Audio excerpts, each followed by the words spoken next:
What would you do if you opened a door that hadn't been touched in over a century and found everything exactly as it was left? Boots still by the entrance, journals with ink barely dry, tins of food waiting to be opened. Before we begin this incredible journey, drop a comment and tell me where you're watching from. Are you somewhere warm? Or are you braving the cold like the explorers in our story today? This isn't just another tale of exploration. This is about the moment when time itself seemed to stop, when the frozen silence of Antarctica revealed one of the most astonishing archaeological discoveries of the modern era. A capsule of human courage, desperation, and survival that defied every expectation. What the team found inside Mawson's hut wasn't just artifacts. It was the beating heart of an expedition that changed history, preserved in ice as if the men who lived there had simply vanished into the white void, leaving everything behind as a testament to their impossible journey. In early 1912, a group of Australian men ventured into the most hostile environment on Earth, not for glory, not for fame, but for science, for knowledge, for the sheer human compulsion to understand the unknown. Led by Sir Douglas Mawson, a geologist of extraordinary vision and unrelenting determination, they established a base camp on the windswept shores of Cape Denison, Antarctica. This wasn't the romantic Antarctica of emperor penguins and tourist cruises. This was a screaming wilderness, where winds reached 200 miles per hour, where temperatures plummeted to levels that would freeze exposed flesh in seconds, where the sun disappeared for months and madness lurked in the perpetual darkness. Mawson's expedition was designed to map the unknown coastline, to study the magnetic South Pole, to collect geological specimens from a land that had barely been touched by human presence. But what should have been a triumph of scientific achievement became something far more harrowing, a descent into survival that would test every fiber of human endurance. The hut they built, a simple wooden structure reinforced against the unthinkable cold, became their entire world. Within those walls, 18 men ate, slept, worked, argued, laughed, despaired, and hoped. They were scientists, sailors, doctors, and dreamers, bound together by a shared mission in the loneliest place on the planet. And then, as planned, they left. The expedition concluded, the men returned to civilization, and the hut, their sanctuary against oblivion, was abandoned to the elements. Or so everyone thought. Fast forward nearly a century. The legend of Mawson's hut had grown into something mythical among polar historians and Antarctic enthusiasts. Everyone knew it existed somewhere on that desolate coast. But reaching it was another matter entirely. The same brutal conditions that had nearly killed Mawson and his men still guarded the site like a jealous sentinel. Ice shelves shifted. Blizzards raged for weeks without pause. And the journey required not just modern equipment, but old-fashioned grit and a touch of madness. Numerous expeditions had attempted to locate and document the hut over the decades, but each faced monumental challenges. Some turned back due to impassable ice. Others caught only fleeting glimpses before storms drove them away. The hut became something of a holy grail, a piece of living history that seemed determined to remain hidden in the ice. Then came a team of modern Australian explorers, conservationists, and archaeologists who refused to accept defeat. They were led by figures who understood that this wasn't just about finding an old building. It was about preserving a critical piece of human heritage before Antarctica claimed it forever. Among them were veteran polar guides who had spent decades navigating the southern ice, historians who had devoted their careers to studying Mawson's expedition, and conservation specialists trained in the delicate art of preserving fragile materials in extreme environments. These weren't thrill seekers or adrenaline junkies. These were professionals who carried the weight of responsibility, who knew that what they were attempting could reshape our understanding of one of history's most grueling expeditions. They prepared for months, studying satellite imagery, weather patterns, historical records. They trained in conditions that would break ordinary people. And they absolutely knew, that what they might find could be extraordinary. But nothing, absolutely nothing, could have prepared them for the reality that awaited them in that frozen wasteland. The journey to reach Cape Denison was an ordeal in itself, a brutal reminder that Antarctica grants passage to no one without exacting a price. The team battled katabatic winds, those infamous downslope gales that roar off the polar plateau with demonic fury, that threaten to tear their equipment apart and send them tumbling across the ice. They navigated pressure ridges where the ice itself seemed alive, buckling and groaning and shifting beneath their feet. They endured temperatures that made every breath painful, every movement a calculated risk. The whiteout conditions were so complete at times that they couldn't see their own hands in front of their faces. forced to huddle together and wait for the fury to pass, each person alone with their thoughts about what madness had brought them to this god-forsaken place. Days blended into a monotonous cycle of struggle and incremental progress. Equipment malfunctioned. Exhaustion crept into their bones. Doubt whispered in the howling wind. But they pressed on, driven by something deeper than ambition. A sense of duty to the men who had suffered here before them. A conviction that their story deserved to be told properly, completely, respectfully. And then, emerging from the snow and ice like a ghost materializing from the void, they saw it.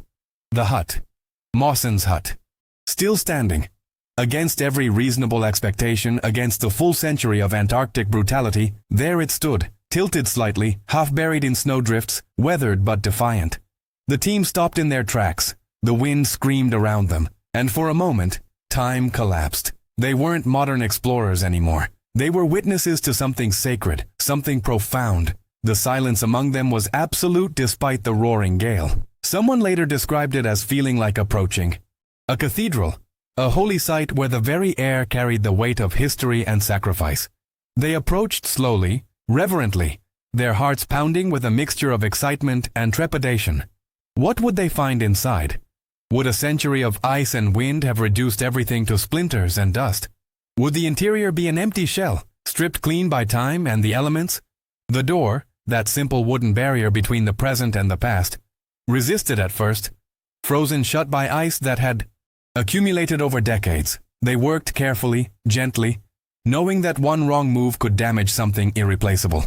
And then, with a creak that sounded like a voice from another age, the door opened. What met their eyes was impossible. Absolutely impossible. The interior of the hut appeared as if the men had left yesterday. Not a century ago, but yesterday. The temperature inside hovered at a constant deep freeze, cold enough that organic materials had entered a state of perfect preservation, a suspended animation that defied the normal processes of decay and deterioration. Along the wall near the entrance, boots stood in neat pairs, still holding the shape of the feet that had worn them, laces frozen in mid-thigh. Work gloves hung from pegs as if waiting for hands to fill them. Coats and parkas, thick with the primitive insulation of the era, draped over chairs and benches, their owners seemingly just out of sight. But it was the smaller details, the heartbreakingly intimate details, that struck the team with overwhelming force. On a rough wooden table sat journals, their pages open to entries written in neat, careful handwriting, the ink as legible as the day it dried. These weren't just records of scientific observations. These were windows into minds, into souls. One journal entry described the beauty of the aurora australis in terms so poetic it brought tears to the eyes of the hardened explorer, who read it aloud to his teammates. Another recorded the simple menu for a Christmas dinner the men had shared: seal meat, hoosh, and a precious tin of plum pudding saved for the occasion, along with notes about songs they had sung and jokes they had told. The mundane elevated to the profound by the passage of time and the knowledge of what those men had endured. Tins of provisions lined shelves along the walls. Biscuits, cocoa, butter, jam, sardines, their labels still perfectly readable. The contents preserved in the eternal cold. Boxes of matches sat, ready to strike. Candles stood in holders, their wicks never to be lit again. Scientific instruments, barometers, thermometers, magnetic recording devices, rested on benches as if awaiting the next round of measurements. Maps covered one wall, hand-drawn with meticulous detail, showing coastlines that no European eyes had seen before that expedition. Notes and calculations covered every available surface, the product of brilliant minds working in impossible conditions to advance human knowledge. The team moved through the space in stunned silence, each step feeling like a trespass, an intrusion into a sanctified space. One member later described feeling as if the original inhabitants might return at any moment, might walk through that door and ask what the hell these strangers were doing in their home. The sensation was so powerful that several people found themselves whispering, despite being alone in that frozen room. The atmosphere was thick with presence, with the accumulated energy of 18 men who had lived and worked and suffered within those walls. Every object told a story, every corner held a memory. And then they began to count. 5,000 artifacts. Over 5,000 individual items preserved in that single modest structure, each one a piece of the puzzle, a fragment of the larger story. There were medical supplies in the small infirmary area, bottles of laudanum, surgical tools, bandages still rolled and ready for use. The expedition's doctor had maintained, Meticulous records of the health challenges the men faced. Frostbite, snow blindness, scurvy, the psychological strain of isolation. Reading those clinical notes, the modern team could feel the desperation, the determination to keep everyone alive against odds that grew worse with each passing week. In the corner that had served as the darkroom for the expedition's photographer, they found glass plate negatives still in their protective cases, images of the expedition captured in that frozen moment of history. When these were later carefully removed and processed, the photographs that emerged were astonishing. Portraits of the men, landscapes of the Antarctic coast, documentation of scientific work, candid shots of daily life in the hut.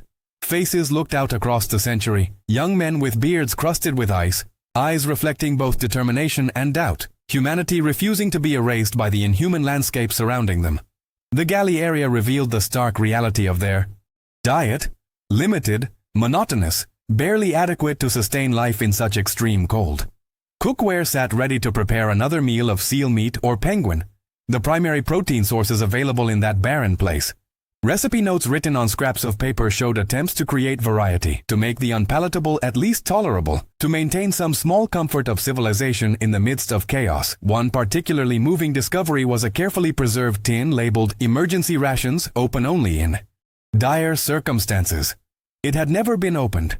Whatever dire circumstances they had faced, and they had faced many, they had survived without breaking into this final reserve. But perhaps the most emotionally devastating discoveries were the personal items scattered throughout the space. A letter, half-written, addressed to a sweetheart back in Australia, expressing love and hope and a promise to return. It was never finished, never sent. The recipient had waited and eventually moved on with her life, never knowing these words existed. Photographs of families stood propped on small shelves. Wives, children, parents, faces frozen in formal poses, watching over the men in this place where no family could reach. A harmonica rested on a bunk, silent now but once filling that space with music, with a defiant declaration that they were still human, still capable of creating beauty in the face of oblivion. A chess set sat mid-game, the pieces positioned as if the players had merely stepped away for a moment and would return to finish their match. The team worked for days documenting everything, photographing each item in situ before carefully cataloging and, when necessary, preparing pieces for removal and conservation. They treated each artifact with the reverence it deserved, understanding that they were handling not just objects but memories, stories, fragments of souls. The work was painstaking, conducted in brutal cold, fingers going numb inside gloves, breath freezing in the air. The constant howl of wind outside reminding them that they were visitors in a place that did not welcome human presence. As they worked, the full magnitude of what Mawson and his men had endured became increasingly clear. This wasn't just a base camp. This was a lifeboat in an ocean of ice, the only barrier between these men and certain death. The expedition had been plagued by tragedy from the beginning. Mawson himself had led a sledging party that ended in catastrophe. Two of his companions, dying in hideous circumstances, leaving him to make a solo journey back to the hut that should have been impossible, crawling and staggering across hundreds of miles of ice, arriving just as the expedition ship was departing, forcing him and a small team to winter over for an additional year in conditions that grew even more desperate. The artifacts told this story without words. The wear patterns on equipment showed which tools had been used most desperately. The medical records documented the toll on bodies and minds. The journal entries grew more sparse as hope dwindled, replaced by stark notations of temperature, wind speed, the mechanical recording of survival. But interspersed with the despair were flashes of humor, of camaraderie, of the indomitable human spirit refusing to be crushed. A cartoon sketched on a wall showed the men as penguins, a bit of levity in the darkness. Notes passed between teammates contained jokes, encouragements, the small kindnesses that kept them sane. One particular journal entry, dated deep into the second winter, the winter Mawson had not expected to endure, stood out with devastating clarity. The writer described looking out at the endless ice, the howling wind, and feeling utterly insignificant, a speck of warmth in an infinity of cold.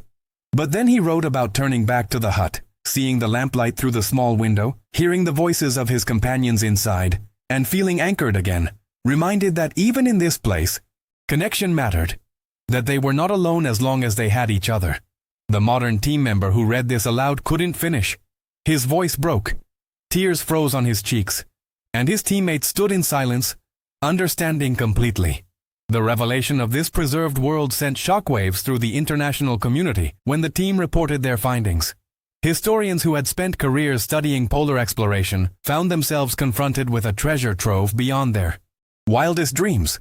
Primary sources in pristine condition, artifacts that answered long-standing questions and raised entirely new ones.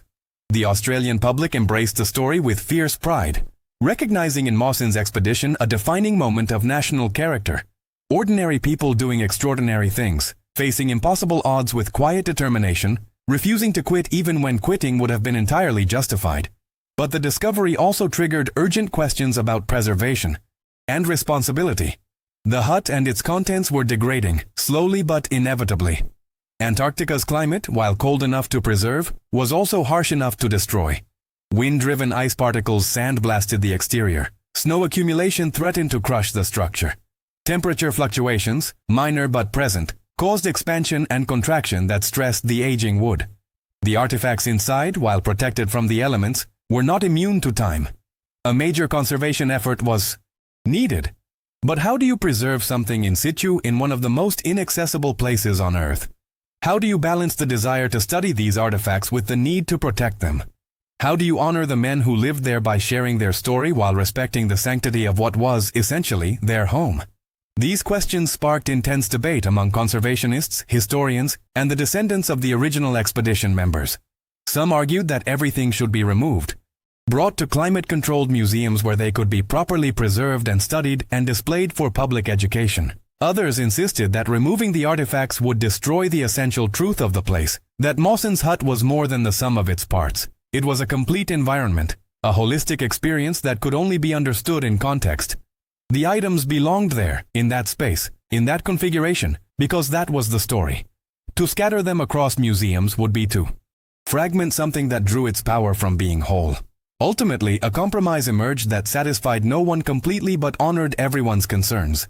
The most fragile items, papers, photographs, textiles at risk of rapid deterioration, would be carefully removed for conservation and eventual display. But the majority of artifacts would remain in place, and the hut itself would become the focus of an ongoing preservation effort unlike any attempted before. Teams would return regularly to monitor conditions, to make careful repairs, to ensure that this time capsule could endure for future generations. It was an unprecedented commitment, expensive and logistically challenging, but justified by the incalculable historical value of what had been found. In the years following the rediscovery, Mawson's hut became a pilgrimage site for the few who could make the journey. Antarctic tour operators began including it on specialized routes, though access remained strictly controlled and limited.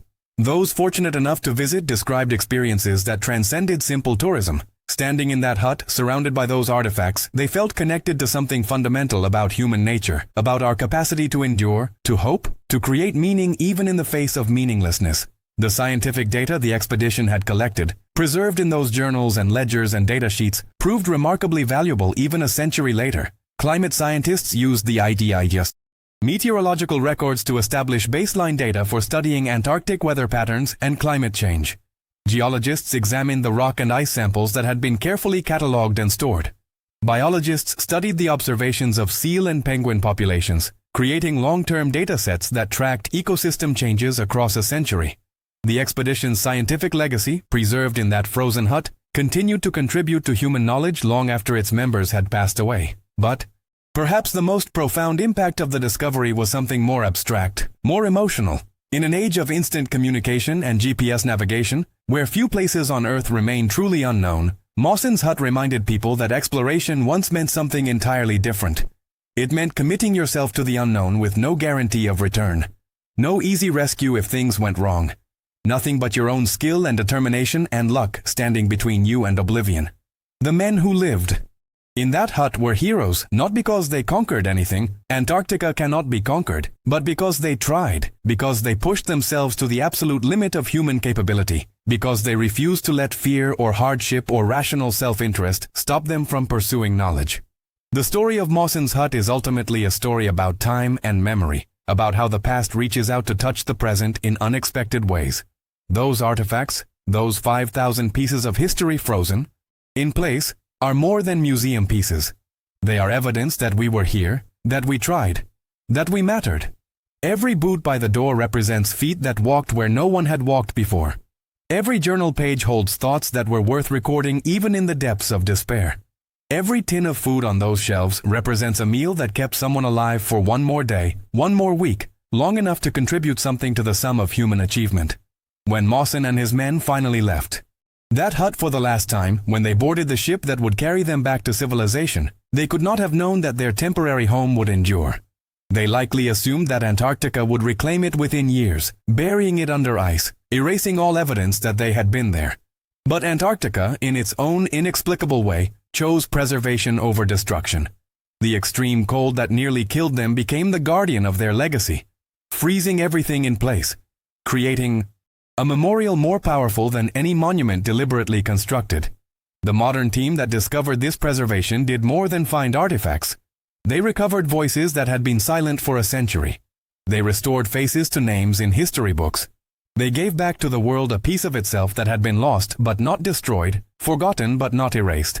And in doing so, they reminded us that every person who ventures into the unknown, who pushes against the boundaries of what seems possible, leaves something behind, even if it's just footprints in the snow, even if it's just words in a journal, even if it's just the memory of having tried. So the next time you face something that seems impossible, remember those 18 men living in a wooden hut at the bottom of the world, recording weather data in 100-mile-per-hour winds, eating monotonous meals and playing chess and looking at photographs of loved ones they might never see again, and yet persevering, surviving, contributing.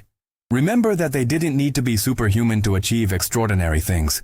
They just needed to be human enough to care about something more than their own comfort, to value knowledge and discovery, and the simple fact of being alive even in the hardest circumstances imaginable. If this story moved you, if it made you think about what matters and what endures, hit that like button and share it with someone who needs to hear it. Subscribe to this channel because we bring you true stories that remind us what humans are capable of when we refuse to give up.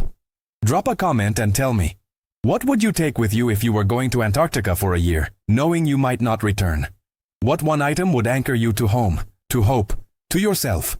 Mawson's hut stands today, still there on Cape Denison, still holding its 5,000 artifacts, still whispering its story to the wind. It stands as a testament to human courage, human vulnerability, and human determination. It stands as proof that even in the coldest, darkest, most inhospitable place on Earth, humanity found a way to not just survive, but to live, to work, to create, to matter. And it stands as a promise that no matter how impossible your own challenges might seem, others have faced worse and endured, and so can you.